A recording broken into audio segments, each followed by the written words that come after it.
Hello बच्चों, आप लोग कैसे हो? आई होप कि आप लोग अच्छे हैं। हम लोग क्लास 10th के जो मैथ जो समांतर श्रेणी है ना, वही पढ़ रहे थे और उसमें बहुत सारे वीडियो हम बना भी दिए हैं। हालांकि कहाँ से पढ़ना है देखिए, यहाँ तक क्वेश्चन नंबर ये 12 तक, क्वेश्चन नंबर 12 तक हम बता दिए है ना, यानी क्वेश्चन नंबर 12 तक हम बता दिए। अब क्वेश्चन नंबर 13 से हल करना है, क्वेश्चन नंबर 13 से हल करना है। अब बाकी इसके ऊपर वाले जो भी प्रश्न है हम बता दिए है ना। आप अगर नहीं देखे हैं है ना शुरू से, तो आप पहले उस प्रश्न को देख लीजिए है ना, उस वीडियो को देख लीजिए, उसके बाद आप आइएगा इस क्वेश्चन पर, तभी आपको अच्छे से समझ में आएगा। अब चलिए हम स्टार्ट करते हैं है ना। क्वेश्चन नंबर हम कौन सा क्वेश्चन नंबर 13 से स्टार्ट कर रहे हैं ना, कि क्वेश्चन नंबर 13 से पहले हम टोटल जो भी है ना हम सब पढ़ चुके हैं। आज हम यहाँ से स्टार्ट करेंगे। चलिए देखिए बच्चों, क्या है यहाँ पर लिखा है कि 8 के प्रथम 15 गुणजों का योग ज्ञात कीजिए। देखिए 8 के 15 गुणज लिखना है ना। 8 का गुणज आप समझ ही रहे हैं कि गुणज का मतलब क्या होता है। गुणज का मतलब गुणनफल है ना। मैंने गुणज का मतलब जैसे कि हम कह देंगे कि 8 का गुणज लिखिए, तो 8 का गुणज लिखने का मतलब कि 8 का आप टेबल पढ़ लीजिए, 8 का पढ़ा पढ़ लीजिए, 8 का गुणज होता है। जैसे कि 8, 16, 24 है ना, 8 का 16, 24, 8 चौके 32 है ना, 8 पंच 40, ये सब 8 का गुणज है। देखिए ये 8 का गुणज है। 8 का गुणज ये 8 का में 8 का गुणज मैंने जो 8 से कट जाए, 8 का गुणज मैंने जो 8 से कट जाए उसी को 8 का गुणज कहते हैं। ये भी 8 से कट जाएगा, 8 का में 8, 8 दूनी के 16, 3 के 24 है ना, 8 से कटेगा नहीं, 8 चौके 32, 8 पंच 40 है ना, 8 छक्का 48, सब 8 का गुणज है। तो अगर 8 का गुणज चाहिए तो 8 का टेबल लिख लीजिएगा, 7 का गुणज आएगा तो 7 का टेबल लिख लीजिएगा है ना। आई होप कि आप समझ गए होंगे। तो यहाँ पर देखिए, यहाँ पर कह रहा है कि 8 के गुणज, वो भी कितने गुणज लेना है, टोटल 15 गुणज लेना है। कितने गुणज? 15 गुणज। तो 8 पहले 8 गुणज लीजिए, शुरुआत में 8 होगा ना, 8 का में 8, उसके बाद क्या होगा आप ही बताइए, 8 दूनी के 16, उसके बाद 3 के 24, इस तरह करते करते डैश डैश कितने गुणज लेना है आप बताइए। तो 15 लेना है, डायरेक्ट 15 में 8 से गुणा कर दीजिए, 15 बटे 120 है ना। ये लास्ट वाला कितना गुणज होगा? 120। आप समझ रहे हैं ना। 8 का गुणज लेना है, यहाँ पर खुद कह रहा है कि 8 का गुणज लेना है, वो भी 15 लेना है। तो 8 का पहला गुणज 8 हो गया, 8 का में 8 है ना, उसके बाद दूसरे का 16, तीसरे का 24, इसी तरह करते करते 8 का 15वां गुणज कितना होगा? 120। बस कुछ नहीं करना, इससे इसमें गुणा कर दीजिए, 15 बटे 120 है ना। तो आई होप कि आप समझ गए होंगे। अब चलिए यहाँ पर सबका मान निकाल लीजिए है ना। देखिए a का मान कितना है आप ही बताइए। a का मान हो गया आपका 8। a का मान यही तो, a मैंने प्रथम पद, और d का मान क्या होगा बताइए।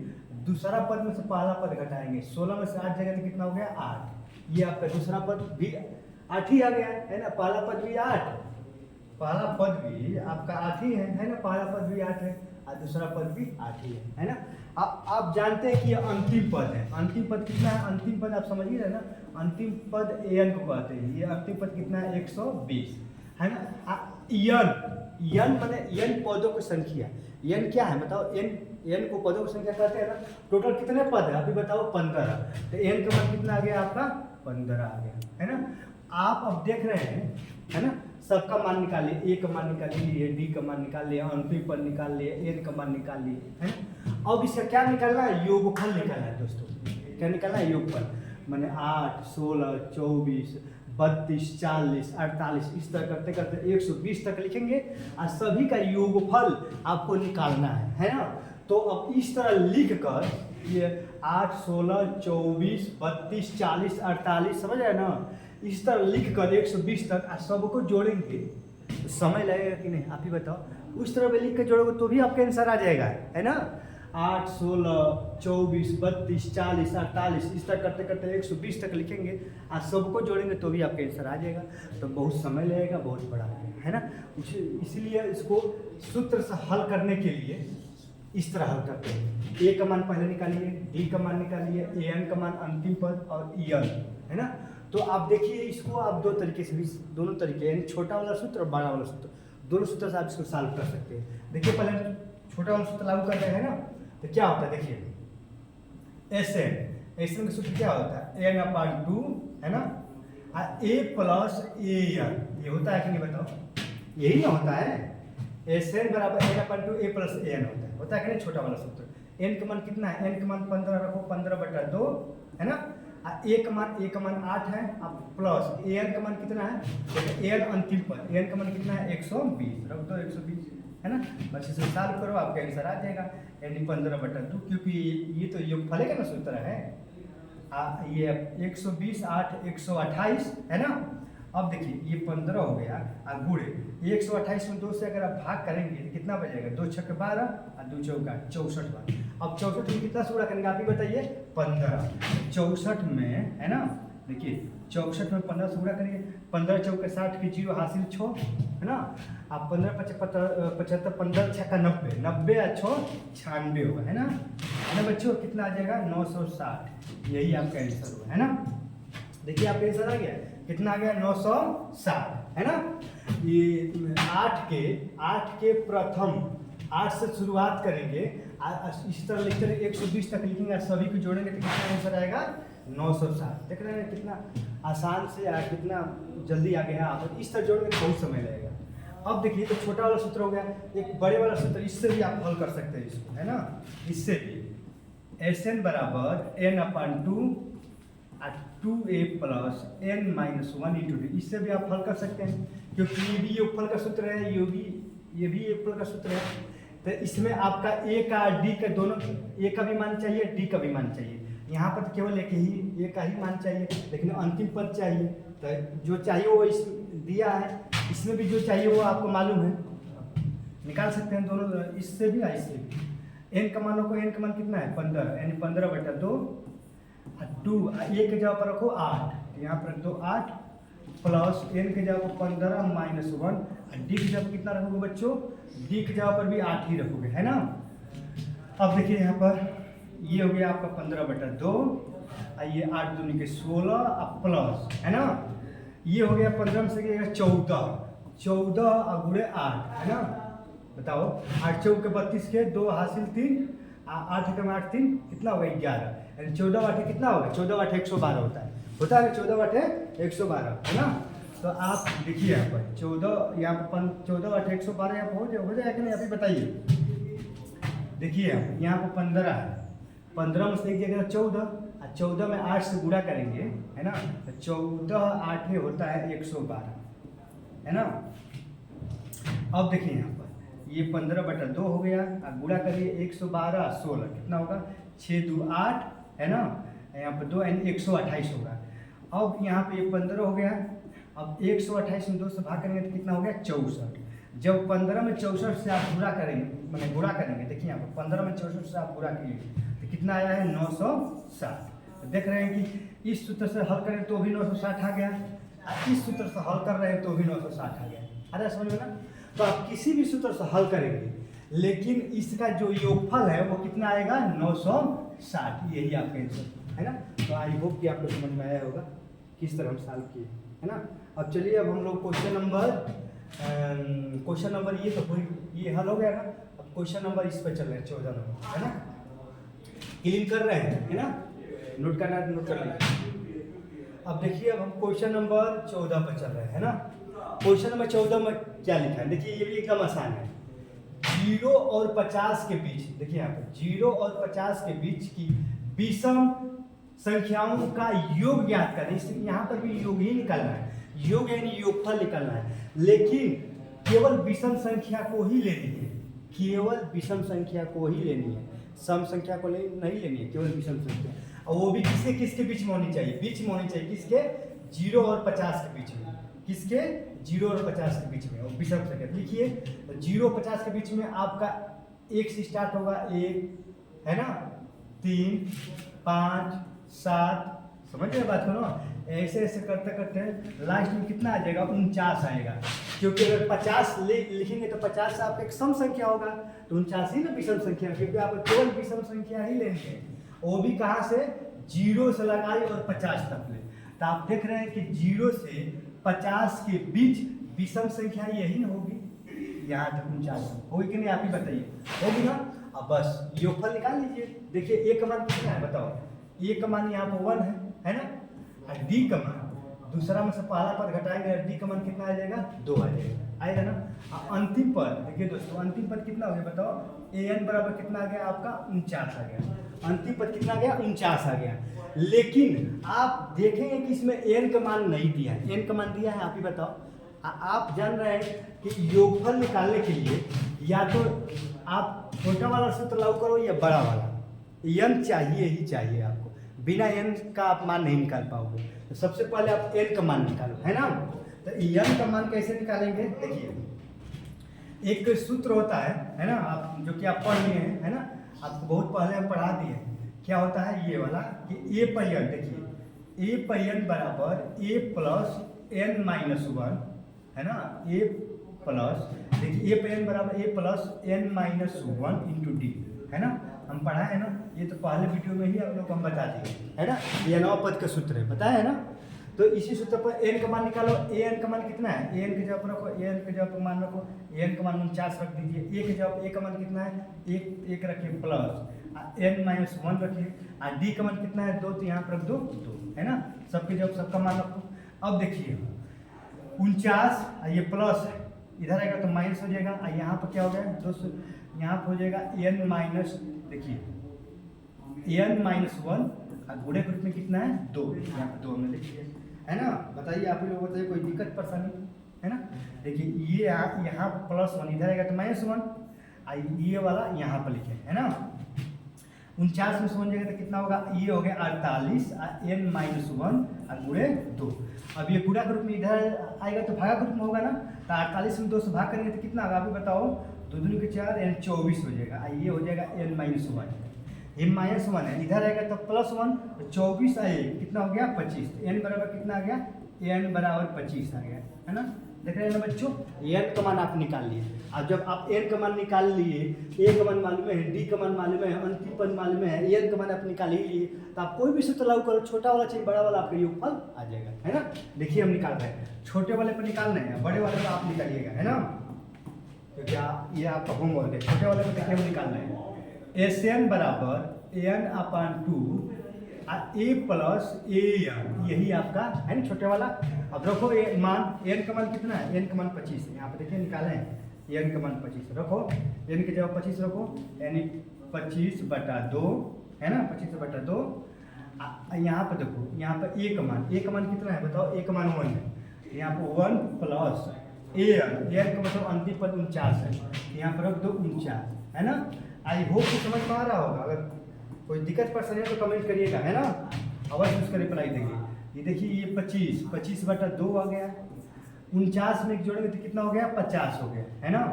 अब आप समझ रहे हैं कि ये 25 हो गया, और जब 25 ये 50 है ना, 50 में 2 से भाग करेंगे कितना हो गया 25 हो गया, 25 × 25 कितना हो जाएगा 625। तो बस ये ऊपर कितना आ गया, आपका आंसर आ गया 625। कितना आ गया बताओ आंसर, आपका आंसर आ गया 625। देख रहे हैं ना, आप ही बताइए क्वेश्चन हार्ड है कितना आसान है, हाँ देख लीजिए एक बार और रिपीट कर रहे हैं। 0 और 50 के बीच की विषम संख्याओं का योग ज्ञात करना, योग मैंने योगफल निकालना है। तो 0 और 50 के बीच अगर आप विषम संख्या लिखेंगे तो यही लिखेंगे 1 3 5 7 करते करते, है ना, 49 तक आप जाएंगे। अब एक जवाब ए का मान हमने यहाँ पर एक प्रथम पद ए का मान निकाल लिया, डी का मान निकाल लिया, an मान लास्ट पद आप दिया ही है। अब इस सूत्र का प्रयोग करके, है ना, इस सूत्र का प्रयोग करके आप an का मान निकाल लिए, an का मान देख ही रहे हैं 25 आ गया। अब उसके बाद योगफल का यही सूत्र है छोटा वाला, योगफल का आप सूत्र लिखकर इसका योगफल निकाल लिए, n के जगह n का मान लिखकर, a के जगह a का मान लिखकर, अंतिम पद an के जगह n का मान लिखकर हल करके तो कितना आ गया 625, यही आपका आंसर होगा, है ना। तो आई होप कि आप समझ गए, है ना। अगर नहीं समझ में आया अभी भी तो इसको एक बार वीडियो को पीछे करके एक बार और देख लें, है ना। अब चलिए दोस्तों, अब हम लोग क्वेश्चन नंबर 15 पर चलते हैं, 15 पर, है ना, क्वेश्चन नंबर 15 पर चलते हैं। देखिए क्वेश्चन नंबर 15 क्या है, क्वेश्चन नंबर 15 कह रहा है कि निर्माण कार्य से संबंधित, देखिए सवाल बहुत बड़ा है ना, हालांकि सवाल में कुछ है नहीं, केवल बड़ा ही है, सवाल बहुत छोटा है, पढ़कर समझने की कोशिश करिए। निर्माण कार्य से संबंधित किसी ठेके में एक निश्चित तिथि के बाद कार्य को विलंब से पूरा करने के लिए जुर्माना लगाने का प्रावधान इस प्रकार है कि पहले दिन के लिए 200 रुपये, दूसरे दिन के लिए 250 रुपये, तीसरे दिन के लिए इतने 300 रुपये इत्यादि, अर्थात प्रत्येक उत्तरोत्तर दिन का जुर्माना अपने से ठीक पहले दिन के जुर्माने से 50 रुपये अधिक है ना। और एक ठेकेदार को जुर्माना के रूप में कितनी राशि अदा करनी पड़ेगी यदि वह इस कार्य में 30 दिन का विलंब कर देता है। देखिए दोस्तों, समझने वाली बात है कि एक ठेकेदार है ना, क्या है, एक ठेकेदार है, और वो ठेकेदार किसी कार्य को पूरा करने के लिए जिम्मा लिया कि हम इस कार्य को इतने दिन में पूरा कर लेंगे, लेकिन वो कार्य को इतने दिन में पूरा नहीं कर पा रहा है ना, और वो 30 दिन लेट कर दे रहा है, 30 दिन विलंब कर दे रहा है। विलंब मने आप समझ ही रहे, विलंब मने देरी कर रहा है, लेट कर दे रहा है ना। तो वो जब एक दिन लेट कर रहा है, तो एक दिन जब लेट कर रहा है वो ठेकेदार, तो 50 रुपया उसको जुर्माना देना पड़ जा रहा है। अब 50 रुपये जुर्माना किसको देगा, आप समझ ही रहे हैं कि 50 रुपये जुर्माना अधिकारी को ही तो देगा, है ना। जो ठेकेदार है वो जो है ना, वो शुरू में वो जो है कितना रुपया दे रहा है, 200 रुपये, है ना, शुरू में 200 रुपये, और उसके बाद वो जो है कि लेट कर दे रहा है। देखिए, पहले दिन के लिए 200 रुपये, दूसरे दिन के लिए, है ना। देखिए, कहने का मतलब ये है कि एक ठेकेदार है ना, और किसी काम को करने के लिए ठेका लिया है ना, और ठेका लिया है, तो जब वो कार्य को समय पर पूरा नहीं कर रहा है और लेट कर रहा है, तो जब एक दिन लेट कर रहा है, एक दिन लेट कर रहा है, तो 200 रुपये उसको जुर्माना लग रहा है, उस ठेकेदार का। जो अधिकारी वो जुर्माना लगा रहा है, अगर आप एक दिन लेट करेंगे तो आपका 200 रुपये जुर्माना लगेगा, फिर दूसरा दिन लेट करेंगे तो और बढ़ेगा, और आपको 50 रुपये और बढ़कर जुर्माना लगेगा। मैंने शुरुआत में आपका 100 रुपया जुर्माना लगेगा अगर पहला दिन एक दिन लेट करेंगे, पहला दिन 100 रुपया, फिर दूसरा का दिन 2 दिन हो गया लेट ना, तो आपका 200 रुपये नहीं लगेगा, 250 रुपये लगेगा, देख रहे हैं ना। फिर तीसरा दिन अगर आप लेट कर रहे हैं तो इसमें 50 रुपये जोड़ा है, फिर 300 रुपये लग रहा है ना। यानी जितना दिन अगर आप उस कार्य को पूरा करने में विलंब करेंगे, देरी करेंगे, वो 50 रुपये डेली वो आपका जुर्माना बढ़ता जा रहा है ना। तो वो कह रहा है कि टोटल कार्य को ठेकेदार जो है 30 दिन विलंब करता है। कितने दिन विलंब करता है, 30 दिन विलंब करता है। तो बताइए कि जब वो 30 दिन विलंब करता है, तो 30 दिन में टोटल वो कितना, समझ आया ना, वो कितना जो है पैसा जो है वो उस अधिकारी को देगा, उस अधिकारी को जुर्माना के रूप में देगा, जुर्माना के रूप में, है ना। तो आप समझिए, पहले दिन 200 रुपये दे रहा है, दूसरे के दिन 250 रुपये दे रहा है, तीसरे के दिन 300 रुपये दे रहा है। इसी तरह करते करते आपका 30वें दिन है ना, 30वां दिन निकालना है कि 30वें दिन में वो कितना जुर्माना ठेकेदार जो है देगा। आई होप कि आप सवाल को समझ गए होंगे, है ना। देखिए, तो ए का मान कितना है, अभी बताइए। ए का मान तो आपका 200 हुआ है, यही तो प्रथम पद है। ए का मान 200, और डी का मान कितना हो जाएगा, इसमें से घटाएंगे, डी का मान 50 आ जाएगा, है ना। और एन का मान कितना है, एन का मान तो आपका 30 है ना, एन का मान यही तो 30 है। टोटल 30 दिन वो विलंब कर रहा है। जो एक ठेकेदार है, जो ठेका लिया है, वो 30 दिन विलंब कर रहा है। जब 30 दिन विलंब कर रहा है, एक दिन विलंब कर रहा है, 200 रुपये दे रहा है, दूसरा का दिन 50 रुपये बढ़ता जा रहा है, और टोटल 30 दिन वो विलंब कर रहा है, तो वो जुर्माना के रूप में कितना पैसा देगा, इस सभी का योगफल निकालना है। इन सभी पैसों को क्या निकालना है, योगफल निकालना है। तो आप समझ ही रहे हैं कि योगफल कैसे निकालते हैं। देखिए, आप देखिए यहाँ पर, देखिए दोस्तों, यहाँ पर हल कर रहे हैं ना, योगफल का सूत्र लागू करो।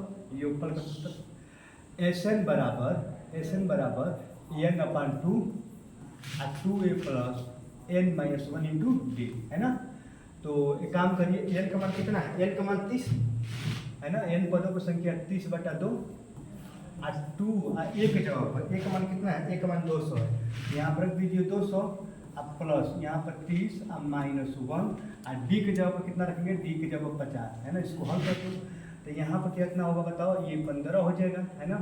और यहाँ पर ये 400 हो जाएगा, प्लस ये हो जाएगा 29, कितना होगा बताओ, 29 में कितना सोड़ा करेंगे, 50 से, तो 9 × 5 = 45 के 5 9 9 5 45 के 5 हासिल 4, अब 5 में 10 4 14, कितना हो गया? इतना हो गया है ना। उसके बाद एक जीरो बढ़ा दीजिए, इतना आ गया, ठीक। अब चलिए ये हो गया 15 है ना। अब जोड़िए 400, 1450 में 400 जोड़ेंगे तो 14 4 1850 होगा, कितना होगा? 1850। अब 1850 में है ना कितना हो गया बताओ? 1850 1850 में कितना से गुणा करना पड़ेगा बताओ बच्चों? 15 से गुणा करना पड़ेगा। वाह, तो 15 से गुणा करिए, 0 कभी 0, 5 5 25 के 5 हाथ से 2, 8 5 40 है ना, 40 2 42 के 2 हाथ से 4, अब 5 में 5 4 9 है ना। यहाँ पर रखिए 0 5 8 और 1 18, 0 5 5 2 7 8 9 16 17 7 हासिल 1 और 1 1 2 है ना। कितना हो गया? बाप रे बाप, तो बहुत अधिका जुर्माना देना पड़ रहा है। 27,750 रुपये का जुर्माना दिया। देख रहे हैं दोस्तों? आप देख रहे हैं? देखिए समझिए एक बार और देखिए, एक जो है एक ठेकेदार है, वो किसी काम को पूरा करने के लिए ठेका लिया है। जब अधिकारी का लेट नहीं होना चाहिए, अगर लेट होगा तो हम आप पर जुर्माना लगाएंगे, तो वो कह रहा है ठेकेदार का ठीक हम लेट नहीं होने देंगे। लेकिन ठेकेदार जो है 1-2 दिन नहीं, टोटल 30 दिन लेट कर दिया है ना। तो जब वो पहला दिन लेट कर रहा है तो जुर्माना के रूप में 200 रुपया वो अधिकारी को दे रहा है। फिर दूसरा दिन भी लेट कर रहा है तो फिर 50 रुपये बढ़ जा रहा है, यानी 200 के जगह पर 250 रुपये दूसरा दिन उसको देना पड़ेगा, तीसरा दिन उसको 300 रुपया देना पड़ेगा, समझ आया ना हम। उसी तरह चौथे दिन 350 रुपये देना पड़ेगा, फिर 5वां दिन 400 रुपये देना पड़ेगा। इसी तरह करते करते करते करते 30 दिन वो लेट किया है। 30 दिन जब वो लेट किया है तो ये कह रहा है कि बताइए कि जब वो 30 दिन लेट किया है तो टोटल कितना जुर्माना उस अधिकारी को ठेकेदार देगा, है ना। टोटल योगफल निकालना है तो कितना देगा? इतना देगा, यही आपका आंसर हुआ। कितना? 27,750 रुपये। देख रहे हैं ना, इतना उसको जुर्माना देना पड़ेगा। किसको? उस अधिकारी को, है ना। तो ए के जगह पर हमने ए का मान निकाल लिया, डी के जगह पर डी का मान, एन का मान, टोटल 30 दिन। अब यहाँ पर आप समझ ही रहे हैं कि योगफल का सूत्र है कि नहीं। एन बराबर एन अपन 2a + n × d। बस एन के जगह पर एन का मान, ए के जगह पर ए का मान, डी के जगह पर डी का मान का हल कर दिए तो कितना आ गया? एन का मान। एन में समझ रहे हैं ना, एन का मतलब योगफल का मान कितना आ गया? अभी बताओ 27,750 पे ही आपके आंसर होगा, है ना। तो आई होप कि आप समझ गए होंगे, एकदम आसान है, कोई हार्ड नहीं। चलिए इसको हटा रहे हैं। देखिए अब बच्चों, अब हम लोग क्वेश्चन नंबर 16 पर चल रहे हैं ना। क्वेश्चन नंबर 16 देखिए कितना मजेदार क्वेश्चन है। क्वेश्चन नंबर 16 तो हल करने की जगह काफ़ी है, देखिए यहाँ पर हल कर रहे हैं ना। क्वेश्चन नंबर 16 देखिए यहाँ पर मजा आएगा हल करने में, क्योंकि यहाँ जगह है ना, पूरा काफ़ी जगह है ना। तो देखिए क्वेश्चन नंबर 16 क्या है कि कह रहा है किसी स्कूल के विद्यार्थियों को उनके समग्र शैक्षिक प्रदर्शन के लिए 60 नगद पुरस्कार देने के लिए 700 की राशि रखी गई है। यदि प्रत्येक पुरस्कार अपने से ठीक पहले पुरस्कार से कितने रुपए कम है तो प्रत्येक पुरस्कार का मान ज्ञात कीजिए। देखिए दोस्तों, एक स्कूल है, एक स्कूल में कुछ विद्यार्थी है ना, और उसको पुरस्कार देना है और 7 पुरस्कार देना है। एक स्कूल है, स्कूल में कुछ विद्यार्थी हैं और उस विद्यार्थियों में 7 विद्यार्थियों को पुरस्कार देना है ना।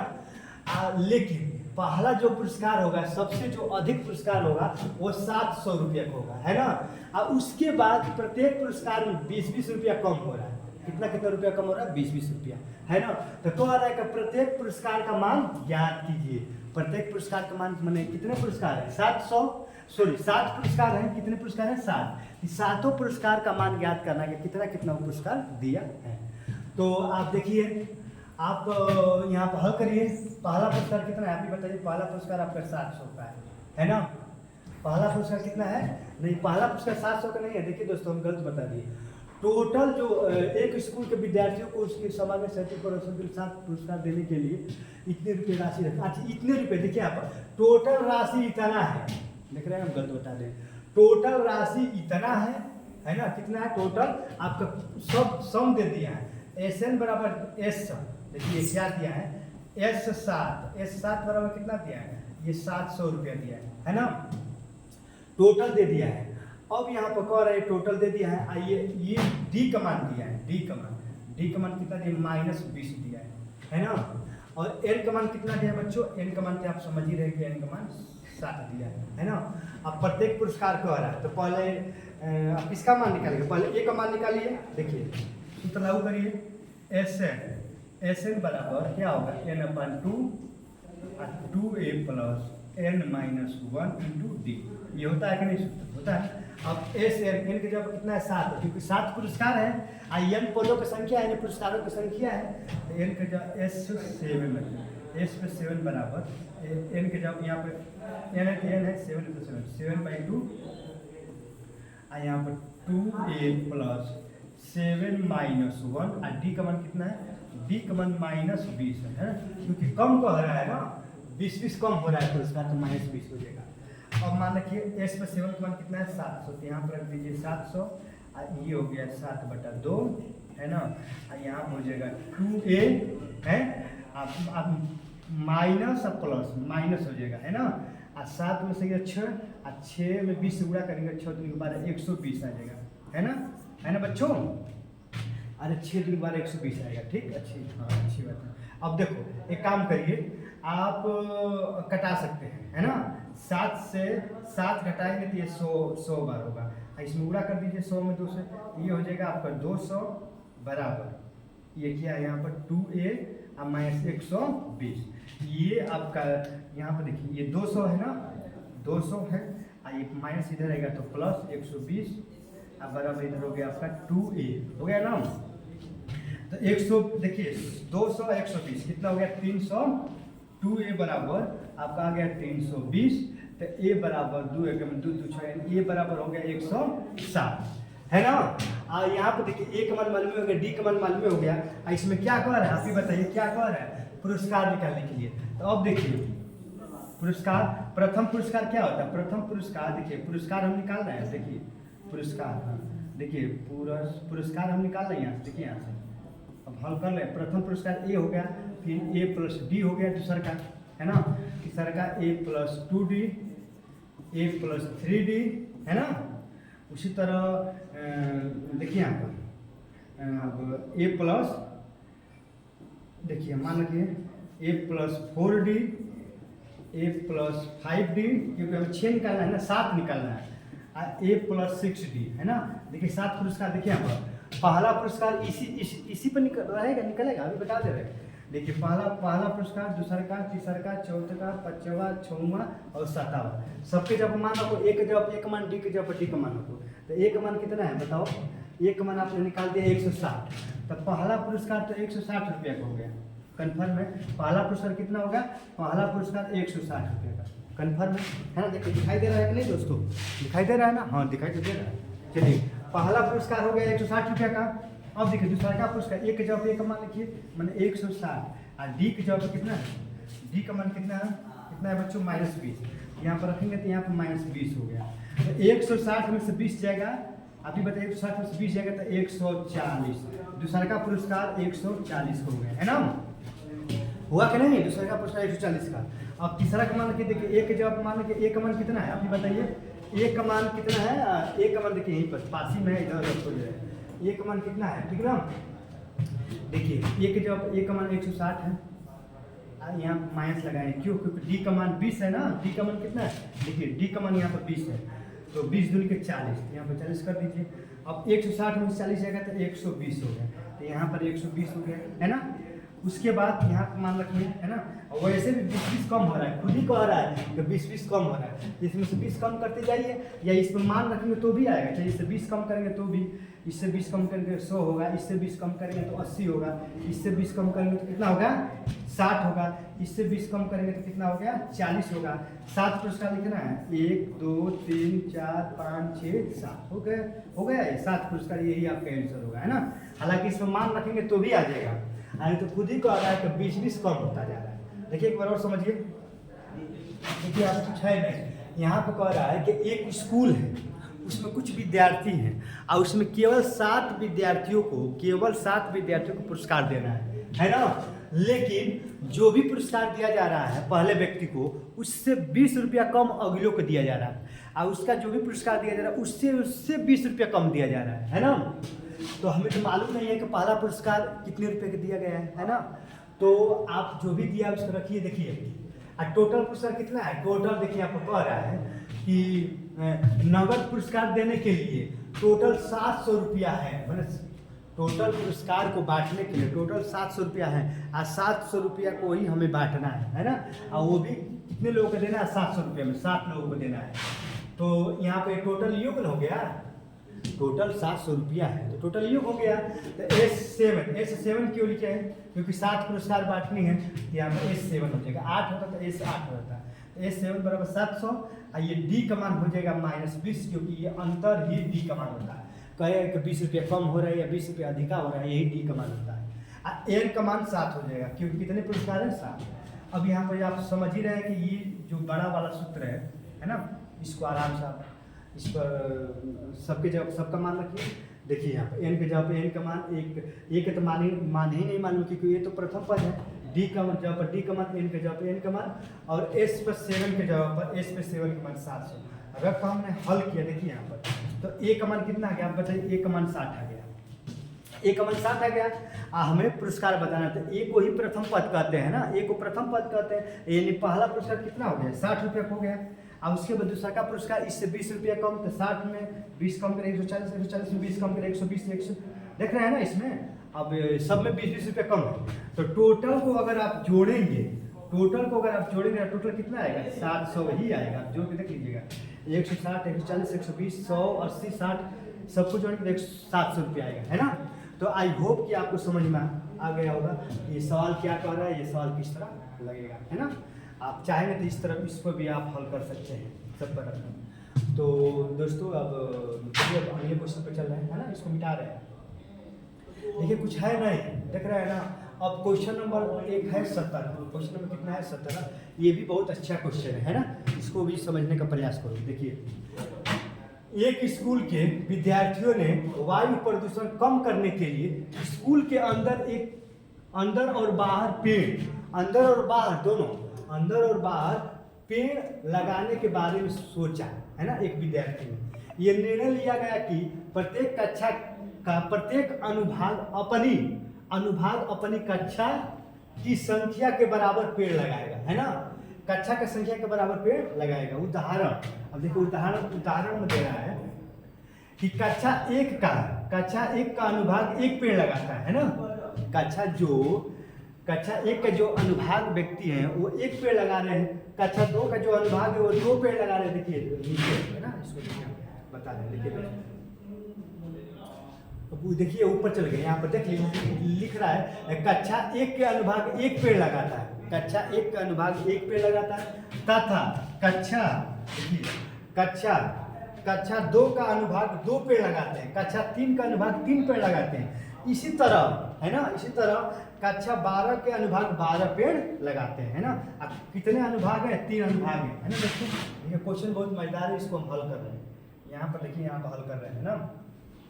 इस क्वेश्चन को आप लोग पढ़ लीजिएगा, अपने आप लोग बुक रखे ही होंगे, है ना। हमारे पास बुक ही नहीं है, हम इसी में देख के पढ़ाते हैं, ठीक है ना।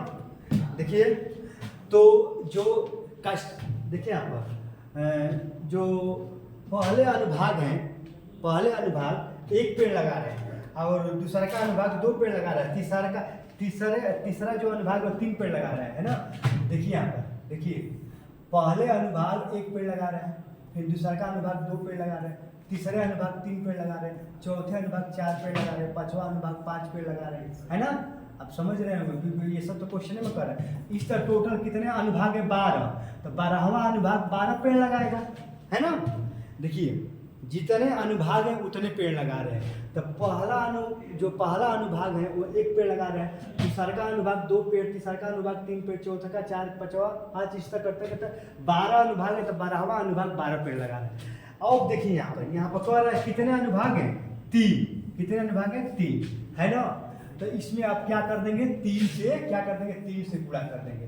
अब आपका जो है समांतर श्रेणी जो है श्रेणी बनकर तैयार हो गया। अब देखिए यहाँ पर गुणा कर दीजिए, 3 एकम में 3, 3 दूनी के 6, 3 लिखे 9, 3 चौक 12, 3 5 15, इस तरह करते करते 12 3 36 है ना। अब आप कहो क्योंकि यहाँ पर कह रहा है कुल पेड़ों की संख्या निकालिए, कुल पेड़ों की संख्या कि टोटल कुल कितने पेड़ों को वो लगाएंगे, है ना।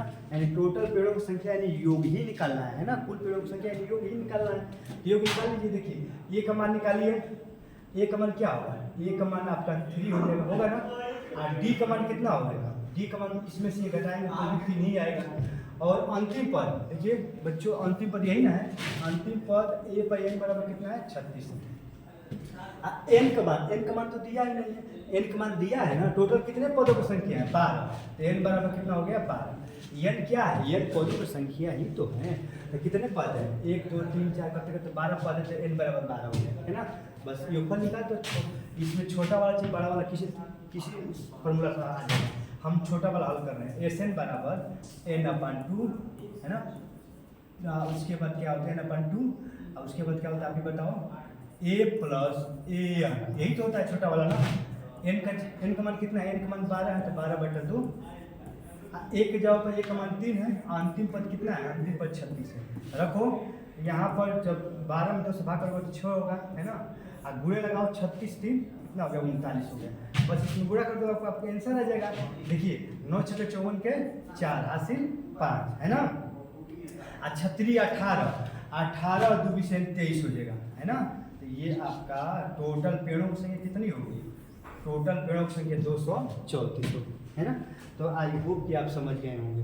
देखिए एक बार पुनः रिपीट कर रहे हैं। देखिए एक कक्षा के पहले जो प्रथम अनुभाग वाले हैं वो 1 पेड़ लगा रहे हैं, है ना। आप सब इस तरह समझिए, कक्षा 1 के जो बच्चे हैं वो 1 पेड़ लगा रहे हैं, कक्षा 2 के बच्चे 2 पेड़ लगा रहे हैं, कक्षा 3 के बच्चे 3 पेड़ लगा रहे हैं। इस तरह करते करते कक्षा 12 के बच्चे 12 पेड़ लगा रहे हैं, है ना। और टोटल 3 अनुभाग है, 3 अनुभाग का मतलब 3 सेक्शन है। आप पढ़े होंगे कि जैसे कि 10 में section A, section B, section C, इस तरह पढ़े हैं कि नहीं। उसी तरह सभी क्लास में 3 सेक्शन हैं, 3 अनुभाग हैं। तो आप 3 अनुभाग हैं तो अब इसको 3 से गुणा नहीं करना पड़ेगा, क्योंकि कक्षा 1 के बच्चा 1 पेड़ लगा रहा है, कक्षा 2 का बच्चा 2 पेड़ लगा रहा है, कक्षा 3 के बच्चा 3 पेड़ लगा रहा है, इस तरह कक्षा 12 का बच्चा 12 पेड़ लगा रहा है। अब कक्षा 1 जो है ना वो 3 सेक्शनों में बटा हुआ है। तो अब कक्षा जब 3 सेक्शनों में बटा हुआ है तो इसमें 3 से गुणा कर देंगे तभी ना। यहाँ पर 3 एकम में 3, 3 के 6, है ना। 3 एकम में 3, 3 के 6, 3 के 9, 3 चौक 12, 3 5 15, समझ आया ना। अब इतने 3 अनुभाग हो गए। अब यहाँ पर एक मान हमने निकाल लिया, डी का मान निकाल दिया, अंतिम पद निकाल दिया। यह पदों की संख्या टोटल कितने पद है 12। अब उसके बाद ये छोटा वाला फार्मूला पर रखकर निकाल दिए, है ना। आपका आंसर आ गया। टोटल कितने पेड़ होंगे बताओ, टोटल आपका 234 पेड़ होगा, है ना। तो आई होप कि आप समझ गए होंगे। अब इसको हम हटा रहे हैं, है ना। अब देखिए दोस्तों बाकी बहुत सारे क्वेश्चन अभी हैं। अब एक लास्ट वीडियो बनाएंगे, है ना। उसके बाद आपका क्वेश्चन समाप्त हो जाएगा, है ना। क्योंकि और हमको लग रहा है कि 5-6 क्वेश्चन हैं और समय बहुत काफ़ी लग जाएगा, वीडियो बहुत लॉन्ग हो जाएगा, है ना। देख रहे हैं ना। तो अब ये भी क्वेश्चन है, तो बाकी सब जो 4-5 क्वेश्चन है उसको अगले वीडियो में बनाएंगे, है ना। आप वीडियो को लाइक करिए, सब्सक्राइब करिए, शेयर करिए, है ना। जय हिंद।